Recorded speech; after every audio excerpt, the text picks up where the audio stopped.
자식이 있었냐 없었냐, 그건 사실 잘 몰라요. 왜 모르냐면은 성경이 말을 안 하거든요. 바울이 자식이 있냐 없냐. 또 어떤 분들은 바울을 그래서 또 결혼도 안 했다고 합니다. 근데 그거는 좀 아닌 것 같아요. 바울은 결혼을 했어요, 제가 볼 때. 왜 했냐? 사도행전 7장 58절 보면은요, 스데반을 죽이는 가편 투표를 할 때, 요즘식으로 하면 재판을 할 때 거기 보면 군중들이 자기들 옷을 바울에게 벗어서 맡겨요. 그러니까 중요한 결정을 내리는 이런 재판에서 사람들의 옷을 맡았다는 것은 적어도 바울이 그 당시에 사람들에게 신망받고 있는, 어느 정도 인정을 받고 있는 랍비였다라는 것을 암시를 해줍니다. 그러니까 이 랍비는, 근데 문제는 뭐냐면은 결혼 안 하면 아예 랍비를 할 수가 없어요. 예. 바울이 랍비였다는 건 인정하죠. 가말리엘 문화에서 배웠잖아요. 그러니까 그 당시에 랍비였는데, 그러면은 그 당시에 유대법에 의해서 결혼하는 사람은 랍비가 될 수 없단 말이에요.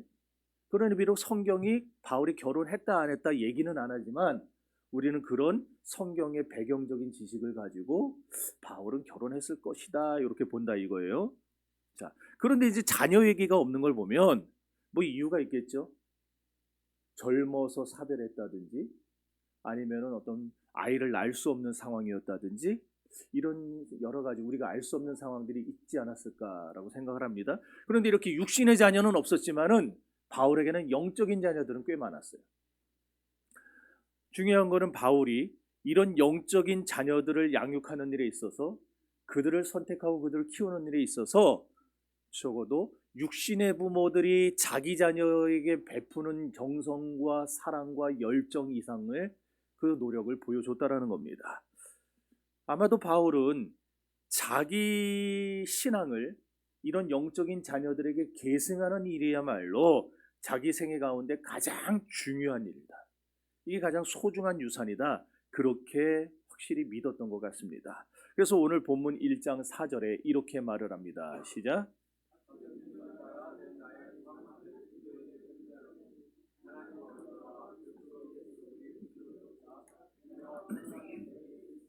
아멘. 여기 보시면 바울이 지금 디도가 뭘로 말미암아 그랬냐면 같은 믿음으로 말미암아, 같은 믿음을 따라 그랬어요.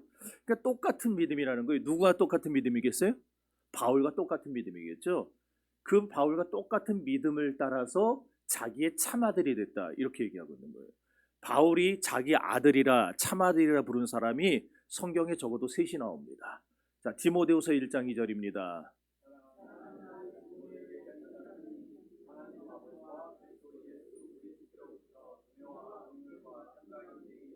빌립보서 1장 10, 빌레몬서 1장 10절입니다.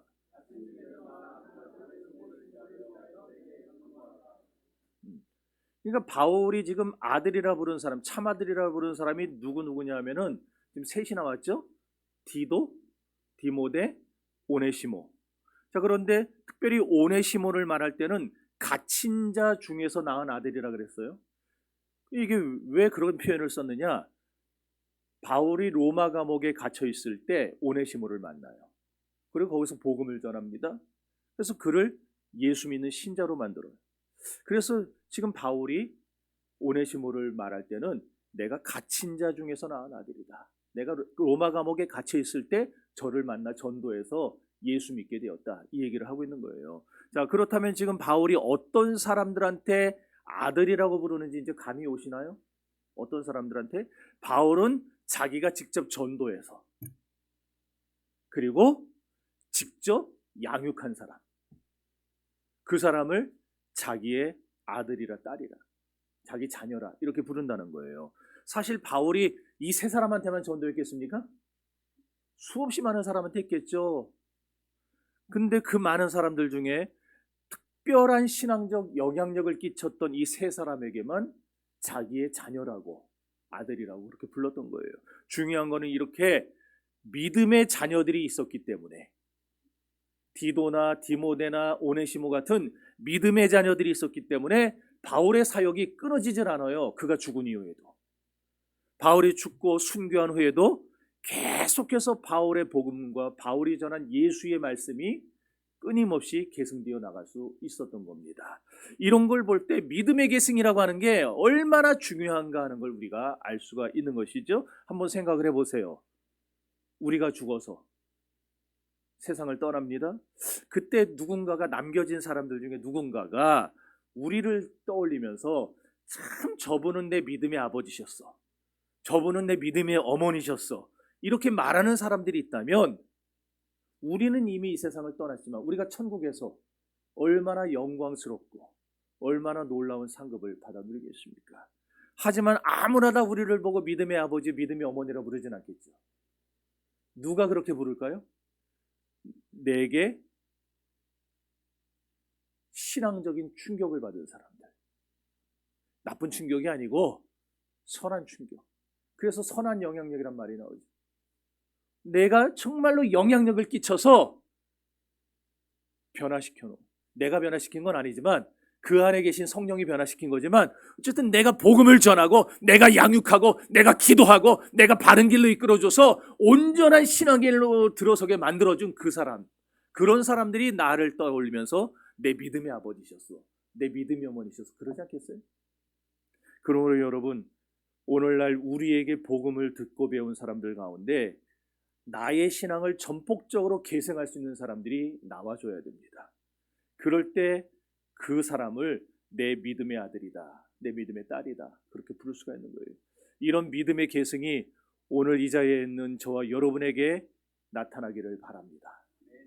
오늘 본문에서 바울은 왜 자신들이 없어서 그래요? 아멘이 왜 다 죽었어요? 저와 여러분에게 이런 믿음의 계승이 나타나기를 바랍니다. 예. 본문에 보면 바울은요, 자기 자신이 누리던 이런 특권과 그리고 그 특권을 계승한 이 믿음의 아들, 오늘에선 본문에선 디도죠.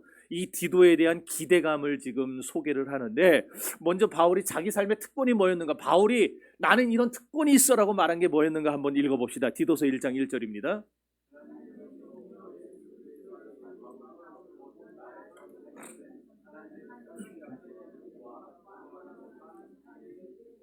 아멘. 바울이 지금 여기서 자기 자신을 가리켜서 뭐라 부르느냐, 나는 하나님의 종이야, 나는 예수 그리스도의 사도야, 그렇게 부르고 있어요. 지금 당신은 디도서를 쓰던 때는 로마 제국이 전 세계를 지배하던 때입니다. 그 당시에 노예가 얼마나 많았냐, 기록에 하면 로마 시민의 4배나 됐다 그래요. 제가 언제 수요예배 때 말씀을 드렸었나요? 5천만 명이 넘는다 그랬어요, 노예만. 우리 대한민국 전 국민이 다 노예였다는 얘기예요. 그 정도로 노예가 많은 시대.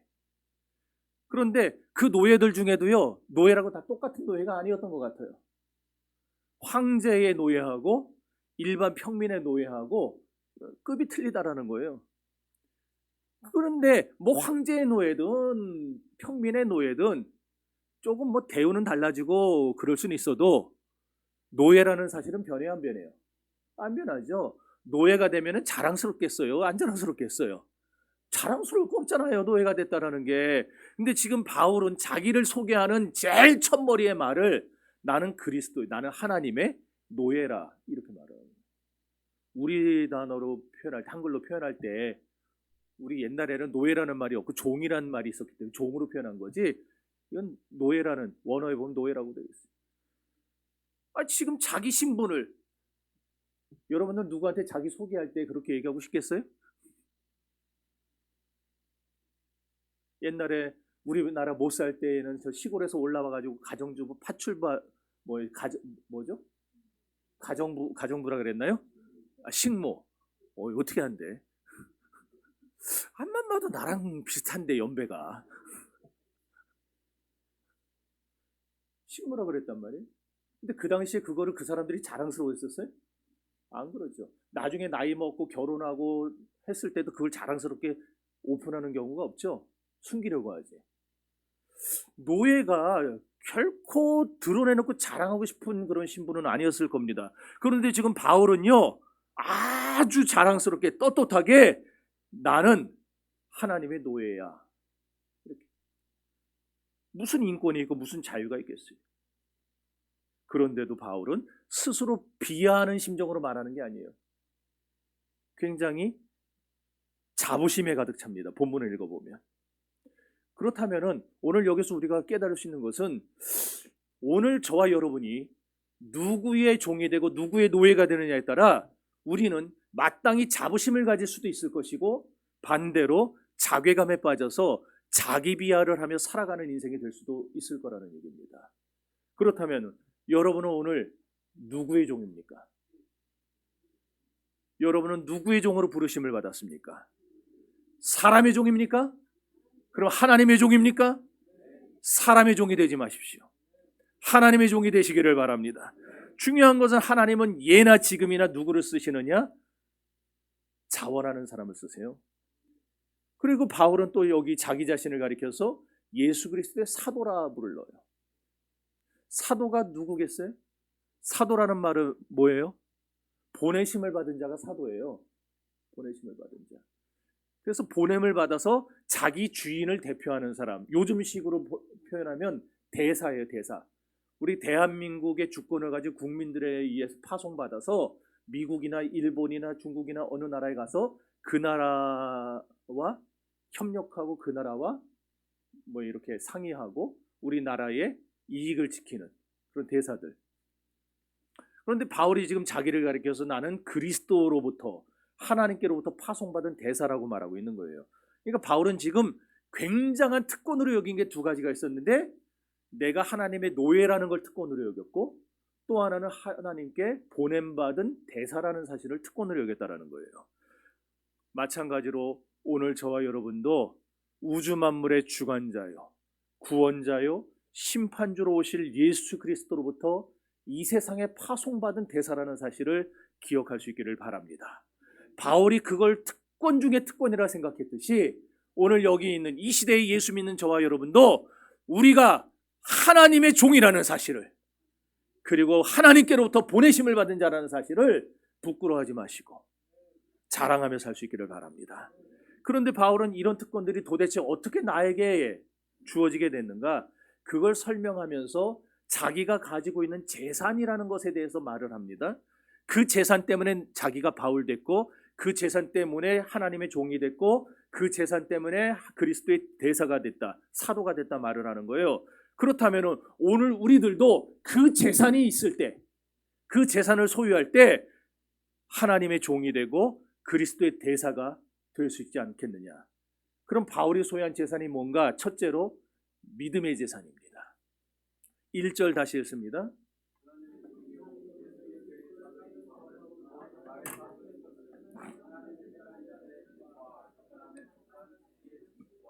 아멘.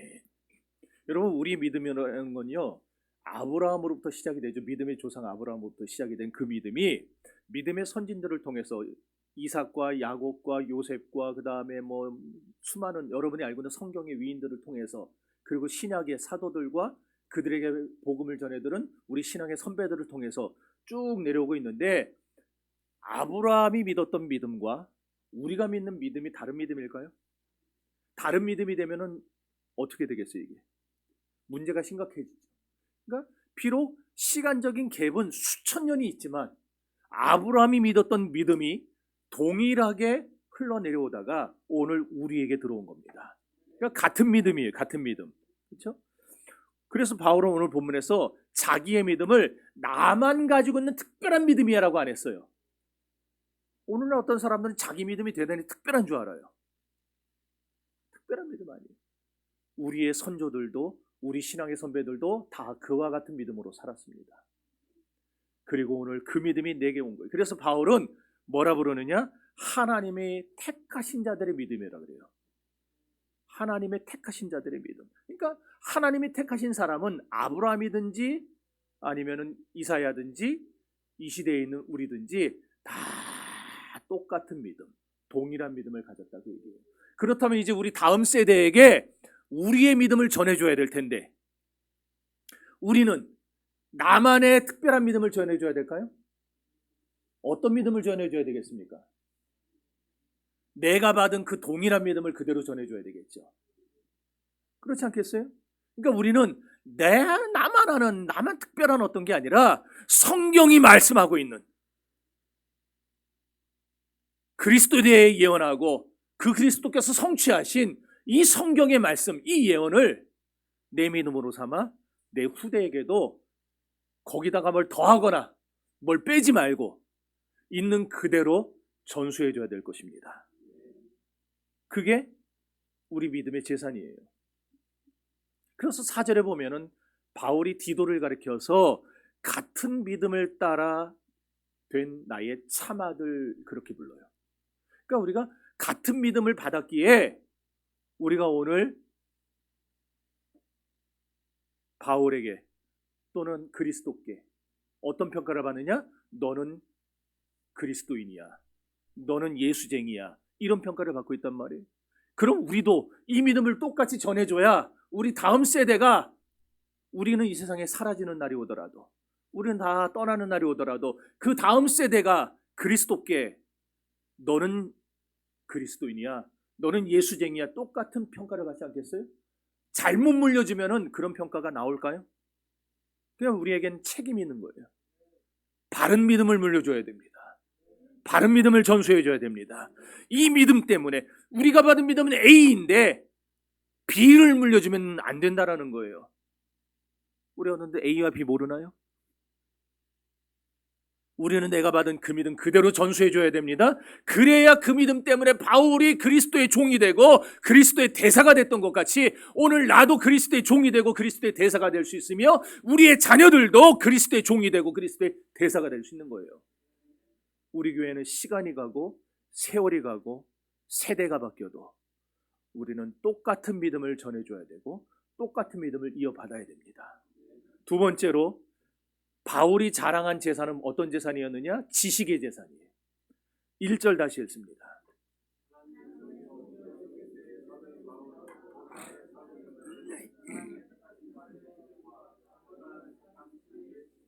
아멘. 여기서 말하는 지식은요, 단순한 세상 지식이 아닙니다. 경건함에 속한 진리의 지식이에요. 여러분들 오늘날 우리가 지식의 홍수 속에 살아가지 않습니까? 어마어마해요. 어마어마해.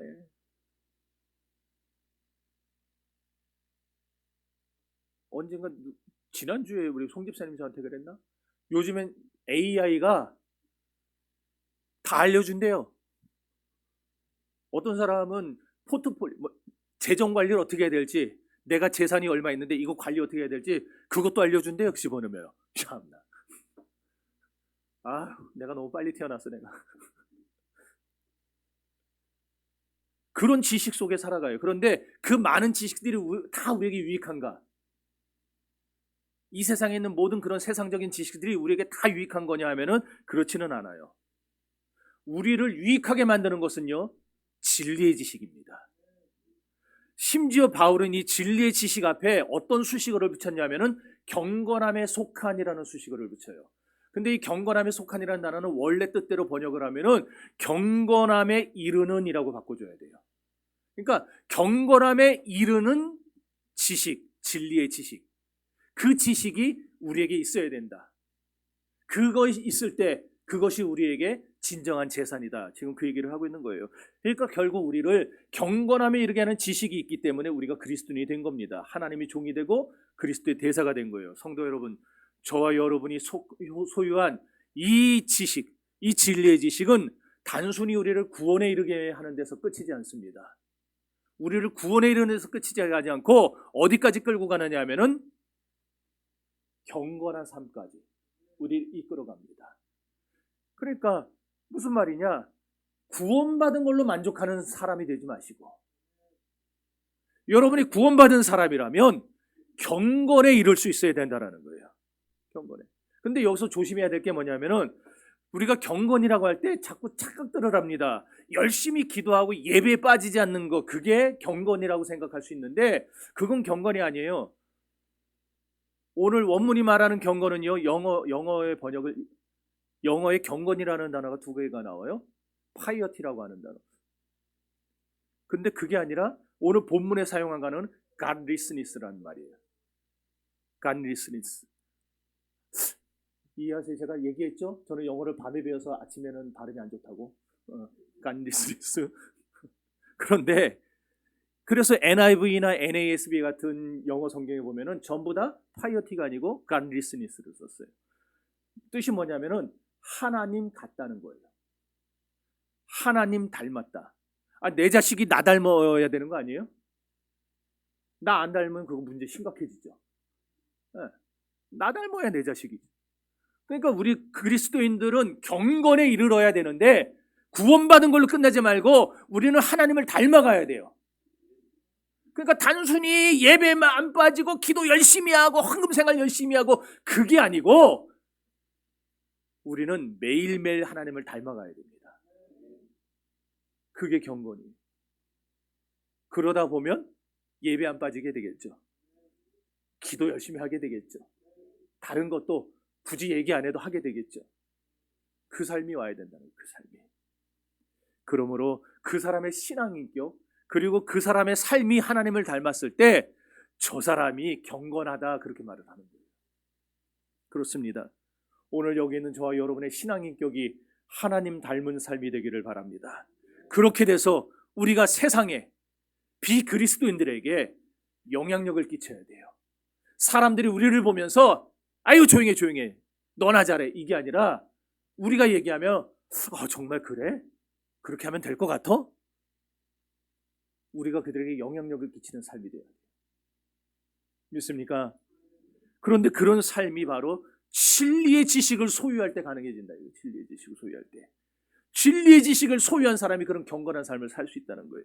그렇다면 바울이 도대체 왜 이런 진리의 삶, 경건의 삶을 강조하느냐? 구원받은 그리스도인의 궁극적인 삶의 목표가 경건이기 때문입니다. 그래서 디모데전서 4장 7절에 보면 바울은 디모데에게 이렇게 말해요. 너는 경건에 이르기를 연습하라. 그러니까 하나님 닮기를 우리는 연습해야 돼요. 우리 하나님 닮도록 매일매일 노력해야 됩니다. 말로만 하나님 닮게 해주세요가 아니라 매일매일 하나님 닮아가는 성품을 가질 수 있도록 그런 믿음을 가질 수 있도록 우리는 생활 속에서 그리스도를 드러내며 살아야 됩니다. 세 번째로 바울에게 있어서는 제사는 뭐냐? 소망의 제사이에요. 2절을 읽습니다.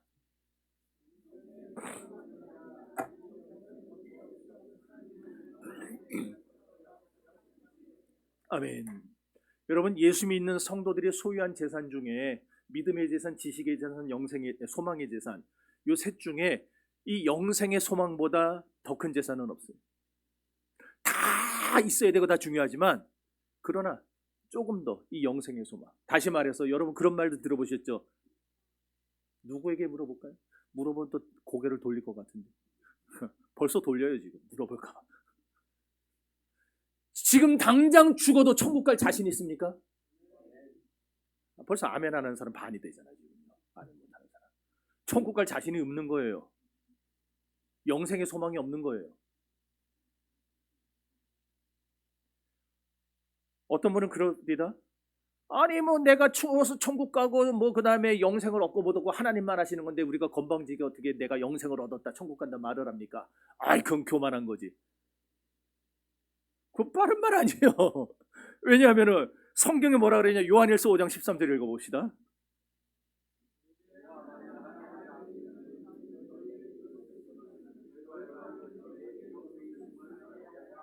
지금 요한 사도가 뭐라 하는 얘기예요? 우리에게 영생의 소망이 있다는 사실을 알려주기 위해 하나님 성경 쓰셨다는 거예요. 그리고 하나님의 이름을 믿는 하나님의 아들을 믿는 믿음을 가진 우리는 영생의 소망이 있다라는 겁니다.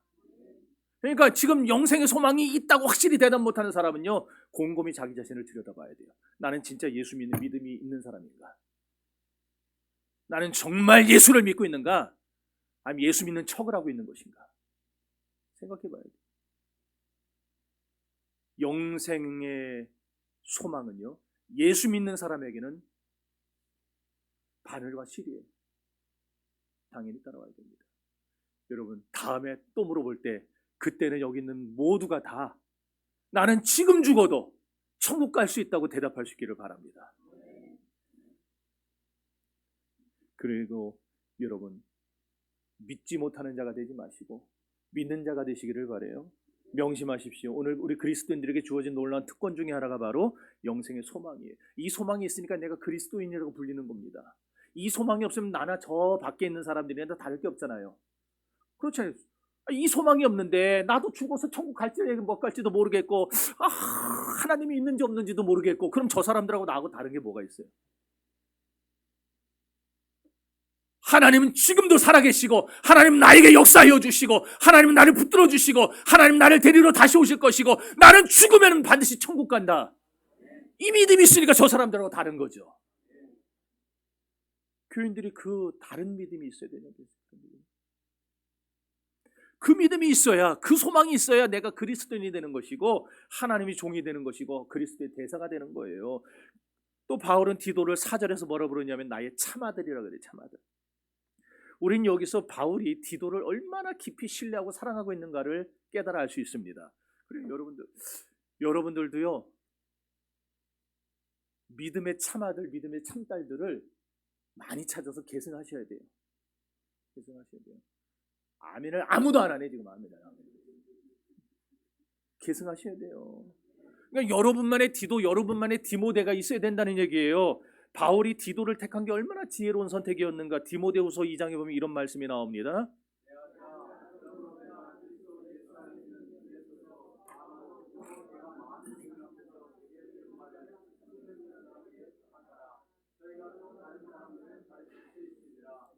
아멘. 오늘 자막 참 마음에 드네. 그냥 내가 탁 말할 때 탁탁 나오네 그냥. 너무 마음에 드네. 여러분 이게 지금 무슨 말이에요 지금 저게? 또 지워져 버리니까 모르겠어요? 뭔 말인지? 디모데후서 2장 1절 2절 저게 무슨 말이겠어요? 저희가 색칠해 놓은 데를 보세요. 색칠해 놓은 거를. 디모데에게 바울이 전해준 그 믿음은 디모데로 끝나면 된다는 거예요? 안 돼요. 디모데를 통해서 또 다른 누군가에게 전해져야 됩니다. 그게 됐기 때문에 오늘 여러분들 이 자리에 있는 거 아니에요? 그렇잖아요. 만약 디모데에게서 끝나버렸으면 오늘 여기 누가 이 자리에 앉아 있겠습니까? 디모데가 자기가 받은 그 믿음을, 바울이 전해준 그 믿음을 다른 사람에게 전해주니까, 가르쳐주니까 그게 계승돼서 우리에게까지 온 거죠. 여러분, 전도는 특별한 대상에게만 하는 건가요? 모든 사람에게 하는 건가요? 모든 사람에게 하는 거 맞죠? 그런데 제자로 훈련하는 것은 모든 사람을 대상으로 하는 건가요? 어떤 특별한 사람을 대상으로 하는 건가요? 특별한 거죠. 여러분, 전도는 모두에게 해야 됩니다. 때를 얻든지 못 얻든지, 그 사람이 받아들이는지 안 받아들이는지, 그 사람이 나에게 욕을 하든지 침을 뱉든지 전도지를 찢어버리든지 우리는 해야 됩니다.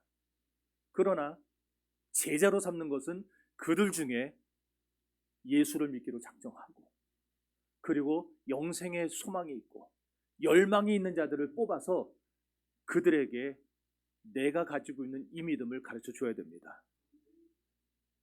그래야 그 믿음이 다음 세대로 들어갈 수 있는 거예요. 왜 그래야 되느냐? 충성되지 못한 사람들을 가르쳐봐야 오래 못 갑니다. 조금 하다가 안 나오고, 조금 하다가 쉬어버리고, 조금 하다가 관둬버리고. 이거 충성된 사람을. 그렇게 본다면 디도는 바울이 볼 때 어떤 사람이었다는 거겠어요? 첫째로 디도는 바울이 신뢰할 수 있는 사람. 디도서 1장 5절에 보면은 바울은요 디도에게 그레데 섬에 있는 그레데 교회를 맡깁니다. 교회를 맡길 정도로 우리 디도를 신뢰했다는 거예요. 그러지 않겠어요? 우리 교회가 나중에 커져가지고 지교회를 개척을 하는데 쫙쫙이 교회를 개척하면서 파송을 해야 될 거 아니에요. 담임을. 근데 저나 여러분이 믿지 못하고 신뢰하지 못하는 사람 파송하겠어요? 가서 무슨 짓을 할지 모르는데. 우리가 믿고 인간성을 알고 신앙의 됨됨을 아는 사람 파송할 거 아니에요. 그렇잖아요. 그러니까 디도는 바울 사도가 믿을 수 있는 사람, 신뢰하는 사람이었어요. 근데 문제는 그레데 교회가 어떤 교회였느냐? 디도서 1장 12절에 보면은 여기 안 나와요. 여러분 성경 봐야지. 1장 12절 보면은 그레데 사람들은 항상 거짓말을 하던 사람들이에요. 거짓말쟁이. 그 다음에 남을 해치기를 좋아했대요. 어떤 것 같이? 악한 짐승들처럼. 그레데 교회 교인들이 환장하죠. 예수를 믿는다고 하면서 이게 입만 열면 거짓말을 하는 거다. 저는 우리 교인들이 그러지 않아서 참 감사합니다. 디모데 얼마나 속 터졌을까요? 맨날 거짓말만 하고 담임 목사 해칠 생각이나 하고 자기 배만 위하는 게으름뱅이였다. 그렇게 얘기해요. 그러니까 자기만 하네, 자기만으로. 섬길 줄 모르고, 베풀 줄 모르고, 나눠줄 줄 모르고, 나만 알아야 된다. 우리 가족만 알아요. 그러니까 좀 심하게 얘기하면은 질 나쁜 교회예요. 질 좋은 교회가 아니고. 어떤 분이 그런 얘기를 하는 걸 내가 들었어요. 디도가 바울에게 되게 찍혔나 보다. 찍혀가지고 저딴 데를 보냈지. 과연 그럴까요? 과연 찍혀서 보냈을까요? 저는요, 제가 누군가에게 일을 맡길 때요, 쉬운 일은 그냥 맡깁니다. 그냥 막 맡겨요. 근데 제 생각에도 이거 참 고민되겠다, 힘들겠다, 야 이거 맡겼을 때 저 사람이 어떻게 받아들일까, 이런 어려운 문제들은요 깊이 기도해보고 심사숙고해서 맡깁니다. 아무한테나 맡기지를 못해요. 왜냐면 그 일 맡겨서 시험 들 수 있어서. 마찬가지예요.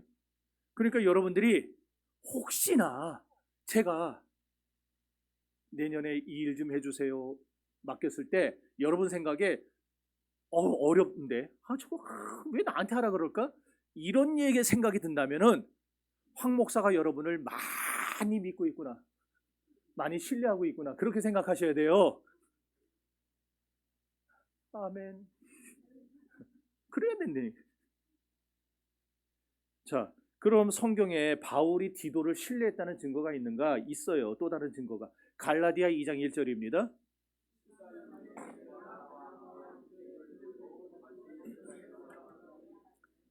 지금 이게 무슨 얘기냐면 바울이 다메섹 도상에서 예수님을 만나죠. 그래서 예수님을 영접하고 예수만 믿는 사람이 되잖아요. 그래서 이제 3년 동안 아라비아 광야에 들어가서 기도하고 그가 하나님 앞에 사도로 부름받아서 이제 쓰임을 받게 됩니다. 그러다가 이제 14년이 지난 거예요. 14년 후에 바울이 지금 예루살렘 교회로 사도들을 만나러 간다는 얘기입니다. 그 왜 만나러 가느냐? 저 읽지 않았지만 2장 2절에 보면은요. 바울이 전한 복음을 뭐 하러 갔다면 제출하러 갔다래요. 우리 성경이 제출하러 갔다라고 번역을 했는데 원래는 제시하러 갔다라고 번역이 돼야 돼요. 제출하러 갔어요. 당시에 어떤 사람들이요? 바울이 전하는 복음은 가짜래요. 어떤 사람들이요? 바울이 전하는 복음은 사도들, 예루살렘 사도들은 인류 복음을 전하고 바울은 삼류 복음을 전한다. 그렇게 폄훼를 했어요. 왜냐하면은 예루살렘에 있는 사도들은 예수님과 3년 동안 동고동락하면서 직접 배우고 직접 말씀을 들었던 사도들이었는데 바울은 예수님과 함께 있었던 적이 한 번도 없었거든요. 부활하신 주님을 만난 것뿐이지. 그것도 육체로 부활하신 주님을 만난 게 아니라 하늘에서 들리는 음성만 들었단 뿐이에요. 그러니까 예루살렘 사도들은 인류 사도고 바울은 삼류 사도다. 이렇게 말을 하고 비방하는 사람들이 있었다는 얘기예요. 그러면은 바울이 지금 자기가 전하는 복음이 무슨 소리야? 내 복음도 인류 복음이야. 나도 인류 사도야. 그걸 입증하려고, 그걸 인정받기 위해서 예루살렘 교회로 올라간 걸까요?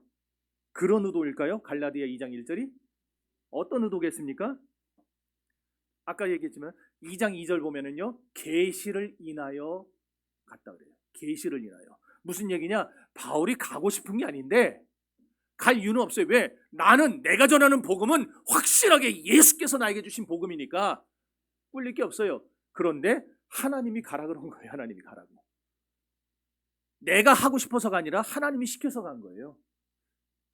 가가지고 또 뭐를 했느냐?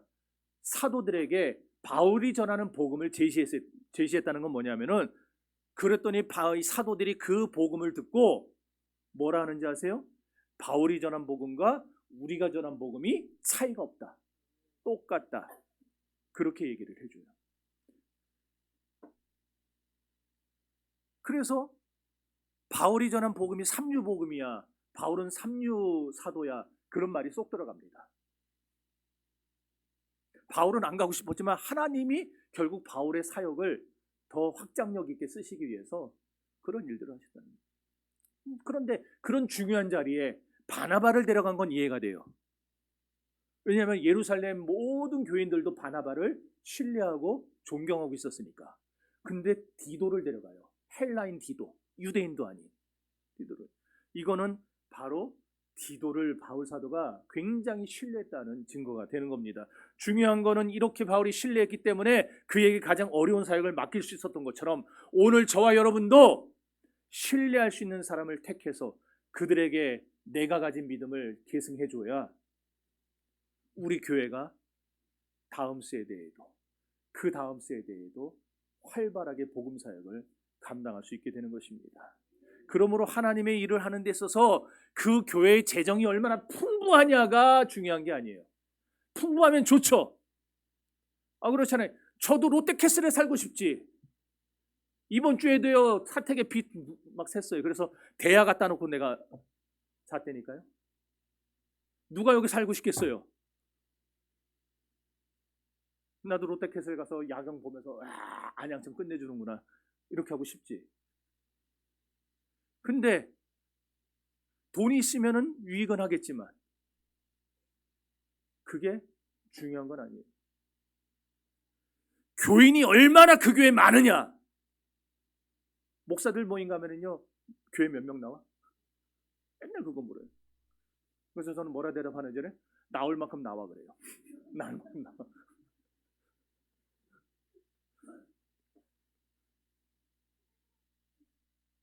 그런데 교인이 많다고 주의 일을 잘하는 것도 아니고 교회 재정이 풍성하다고 우리가 어려운 이웃들과 많은 사람들 도울 수 있는 것도 아니에요. 그러므로 교회에 있어서 가장 중요한 거는 그런 게 아니라 하나님이 믿을 수 있는 사람이 그 교회에 몇이나 되느냐예요. 우리 더함교회를 하나님이 생각하실 때 더함교회 내에 내가 믿을 수 있는, 하나님이 믿을 수 있고 신뢰할 수 있는 교인이 과연 몇 명이나 있는가. 그게 중요한 거지. 더함교회가 돈이 남아돈 되더라 이게 아니에요. 그러니까 우리가 주일하면서 돈이 없는데, 우리에겐 돈이 없는데 그런 소리는 하지 맙시다. 내가 하나님이 신뢰할 수 있는 사람이 되었는가, 내가 하나님이 기뻐하는 사람이 되었는가, 우리가 그거를 신경 쓰는 성도가 될 수 있기를 바랍니다. 그래서 저와 여러분들이 하나님의 신임을 받아서 하나님이 마음껏 일을 맡길 수 있는 그런 교회가 될 수 있기를 소망합니다. 두 번째로 디도는요 긍정적인 사람이었어요. 당시 고린도 교회에 바울 사도의 사도권을 부인하고 불신하는 사람들이 생겨났습니다. 바울이 개척한 교회예요. 그런데 그 가운데 유대인들의 꾀임에 빠져가지고 바울을 쫓아내려는 사람들이 생겨났어요. 그때 바울과 고린도 교회 사이에서 중재 역할을 했던 사람이 디도입니다. 생각해 보세요.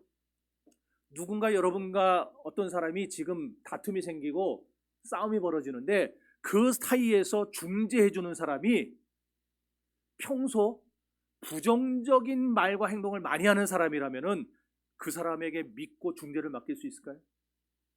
못하겠죠. 왜? 그런 사람은요 여기 와서 이 말하고 저기 가서 저 말합니다. 그럼 오해가 더 커져요.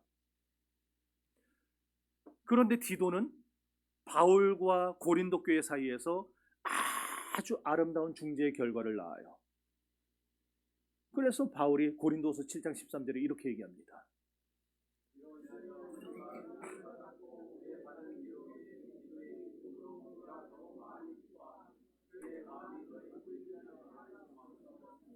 아멘. 바울이 위로를 받아요. 디도를 통해서 기뻐해요. 그리고 안심하게 돼요.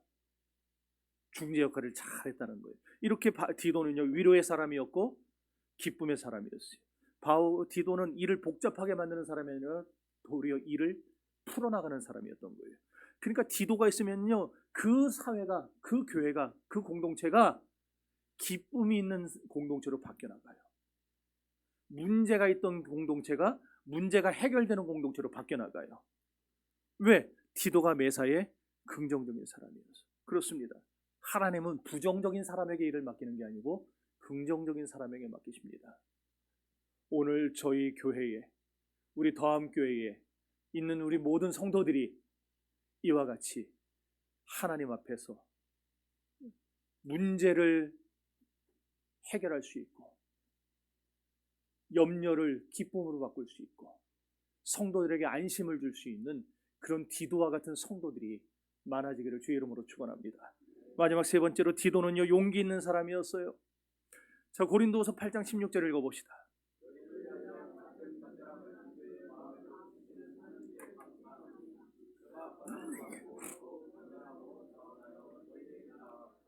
아멘. 지금 이게 무슨 상황이냐면은 예루살렘 교회가 어려움이 생겼어요. 그래서 예루살렘 교회를 돕자고 지금 특별 선교헌금을 걷는 겁니다. 고린도 교회와 어려운 다른 교회들, 이방 교회들이 교인도 많지 않고 재정도 약했는데, 근데 그 사람들에게 우리도 어렵지만 우리 예루살렘 교회를 돕자. 그렇게 해서 지금 특별 헌금을 걷는 거예요. 그 일을 누구에게 맡겨요? 디도에게 맡긴 겁니다. 디도에게. 근데 디도가 그 일을 참 잘 해내요. 여러분, 우리도 다른 사람에게 돈 끌어다니는 거 쉽습니까? 돈 좀 이렇게 내놓으라 그러는 거 쉬워요? 어렵잖아요. 예. 오늘 우리가 필리핀을 위해서 특별 헌금을 하죠. 그죠? 광고를 이미 드렸고, 이렇게 헌금을 하는 게 분명히 하나님의 일이긴 해요. 그러나 이게 쉬운 건 아니에요. 그런데 그 힘든 일을 지금 디도가 자원해서 간 거예요. 자원해서. 디도는 이렇게 어려운 일, 남들이 피하는 일을 자원할 줄 아는 용기 있는 사람이었다는 겁니다. 바울이 그 힘든 그레데 교회 목회를 디도에게 맡길 수 있었던 이유가 바로 여기에 있는 거예요. 그리고 오늘 우리 교회도 그런 디도 같은 사람들이 필요합니다. 이렇게 믿을만하고 긍정적이고 용기 있는 디도 같은 성도를 하나님이 특별히 존귀하게 여기시는 줄 믿으시기를 바랍니다. 5절 읽어봅시다. 디도서 1장 5절.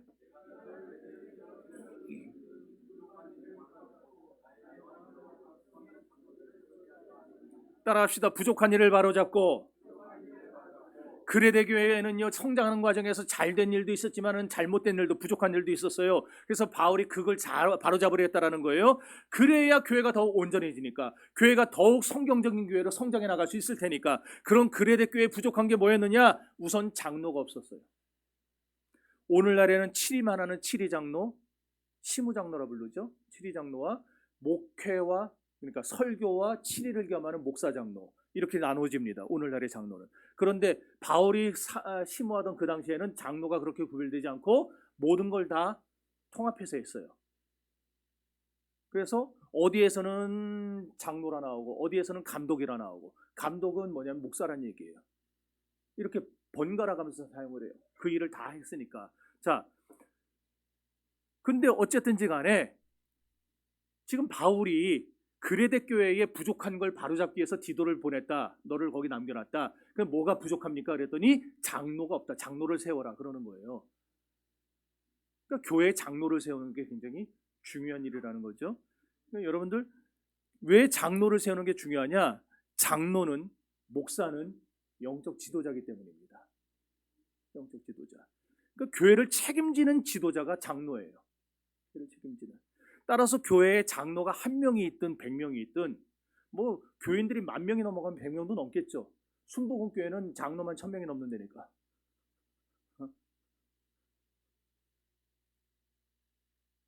뭐 그렇게 되겠죠.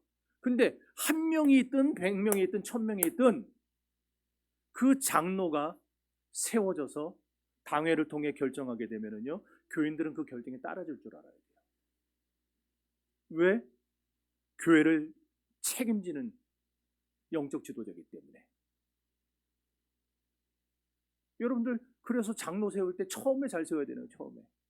처음에 내가 신뢰하는 사람, 내가 정말 맡길 수 있는 사람, 내가 저 사람 말이라면 파트로 매주를 쓴다고 해도 난 믿을 수 있는 사람, 그런 사람이지. 그리고 우리 선서하잖아요. 다 저 장로의 가르침을 따라서 내가 이렇게 신앙생활 하겠습니다. 교인들 선서 다 하잖아요. 여러분, 교회에서 영적인 지도자가 얼마나 중요한지 몰라요. 제가 잘못되고 우리 장로님이 잘못되면은요, 우리 교회는 산으로 갑니다. 그렇지 않겠어요? 어느 날 제가 어디 가가지고 이상한 거 보고 와가지고, 자, 오늘부터 이거 다 필요 없고, 자, 한 사람씩 나오라고. 그래서 막 머리통 때려가면서 막 받아라, 성령 받아라, 이거 하고 다니면은 좋아요. 이거 하고 다니면 어떻게 되겠냐, 우리 교회가. 그러잖아요. 그러니까 여러분들은요, 저를 위해서 늘 기도하셔야 돼요. 우리 목사님 엉뚱한 데 가서 이상한 짓 하지 않게 해달라고, 영안이 열리게 해달라고 기도하셔야 돼요. 근데 이렇게 중요한 영적 지도자를 세우는 일을 지금 바울이 누구에게 맡겼다는 거예요? 디도에게. 그 다음에 그레데 교회에 부족한 일이 또 하나 있었어요. 뭐가 있었느냐? 성경적인 신앙생활이 어떤 건지 보여줄 만한 모델이 없었어요. 그 교회에. 왜? 아까 그레데 사람들 어떤 사람이 자기 배만 위하는 게으름뱅이에다가 악한 짐승과 같이 늘 사람들을 해치는 거 좋아하는 데다가 그냥 그런 사람들이잖아요. 거짓말하기 좋아하고. 그런 사람들만 있다 보니까 성경적으로 신앙생활하는 게 뭐라는 걸 봤겠어요? 못 봤죠. 못 봤으니까 하겠어요? 못 봤는데 어떻게 해요? 교회는요, 모델이 나와줘야 돼요. 우리 교인들 중에 제가 그래서 그 창피함을 무릅쓰고 11조 얘기 계속하고 11조 100만 원, 300만 원, 500만 원, 1000만 원 받는 성도 나오게 해달라는 얘기가, 그런 사람이 충성하고 헌신했더니 그런 사람이 나왔다. 그러면은 여기 있는 사람들 대부분이 나도 저렇게 해야지 그럴걸요. 나도 저렇게 해야지. 그래서 모델이 중요한 거예요. 모델이.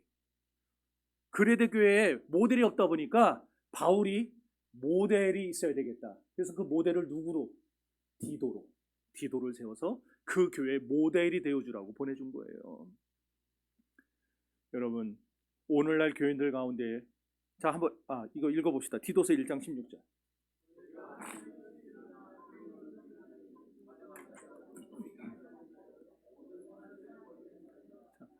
이게 바로 그 얘기예요. 그레데 교회는요, 보고 배울 만한, 본받을 만한 모델이 없었어요. 그래서 그 모델을 세워주기에 디도를 파송한 거고, 오늘날에도요, 교인들 가운데, 한국교회 교인들 가운데 입으로는 하나님을 시인해요. 그런데 행위로는 부인하는 자들이 있어요. 행위가 안 따라요. 다시 말해서 신앙 고백은 잘합니다. 전능하사 천지를 만드신 하나님 아버지를 내가 믿사오며 그 외아들 우리 주 예수 그리스도를 믿사오니 잘합니다. 하지만 생활을 들여다보면 자기가 고백한 신앙과는 상관없이 살아요. 저리로서 산자 죽은 자를 심판하러 오시리라 고백은 잘하는데, 정말 예수님이 오늘 당장이라도 이 자리에 오셔서 나를 심판하실 수 있다는 사실을 자기 행위로는 인정하지 않아요.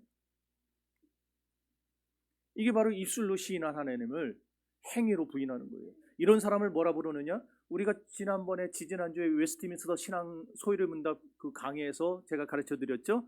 실천적 무신론자 또는 실제적 무신론자. 이런 실천적 무신론자들이 교회에 많아지면은 그 교회는 세상에서 아무런 영향력을 발휘 못합니다. 여러분 어떻습니까? 여러분의 입술로 하나님을 시인하십니까? 그렇다면 여러분의 몸으로도, 여러분의 행위로도 하나님을 시인하시기 바랍니다. 디도서 1장에서 특별히 강조하는 것은 선한 일이에요.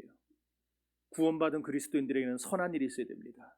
뭐가 선한 일입니까? 우리 삶 속에서 신앙의 열매를 맺으며 사는 게 선한 일입니다. 맑은 물은 맑은 물을 흘려보내게 되어 있어요. 꾸정물은 꾸정물을 흘려보내게 되어 있습니다. 어떤 물을 흘려보내고 싶으십니까? 여러분은 꾸정물을 흘려보내고 싶습니까? 맑은 물을 흘려보내고 싶습니까? 여러분의 신앙이 맑은 물이라면 맑은 신앙의 물을 흘려보낼 수 있을 겁니다. 그러나 우리 신앙이 꾸정물이라면 우리는 꾸정물밖에 흘려보낼 게 없습니다. 여러분, 입으로만 주님을 시인하는 것이 아니라 여러분의 마음으로도 구원에 이르시고, 그리고 여러분의 행위로도 하나님을 시인하셔서 여러분을 보는 모든 사람들이 여러분을 보면서 하나님이 계신 것을 알 수 있게 하시기 바랍니다. 그렇게 되어서 여러분이 들어가는 삶의 모든 현장에서 많은 열매가 맺히기를 바랍니다. 주님께 쓰임받는, 제대로 쓰임받는 그런 복된 성도들이 되실 수 있기를 주님의 이름으로 축원합니다. 다 같이 기도합시다.